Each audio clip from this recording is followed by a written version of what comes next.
The North County has been bearing the brunt of Monday's storm. I'm Natalie Chuck in Valley Center at a Bird of Paradise farm. And these guys, they love soaking up all of this water, but it does pose some problems.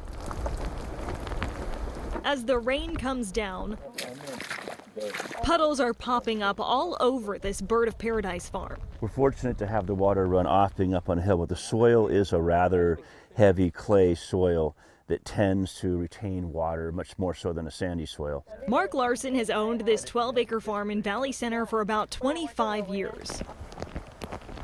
When you hear that it's going to rain, what kind of emotions go through your mind or thoughts? Joy. Usually it's a really good thing because the irrigation is going off and the money's falling from the sky. Larson says 2 weeks ago his farm got even more rain. And just because these subtropical plants can handle the water does not mean it's always a good thing. You can see these black spots on the flower. This is called botrytis on the bloom. And that's highly negative. It'll spread throughout all the blooms, and customers, of course, don't want spots on their flowers.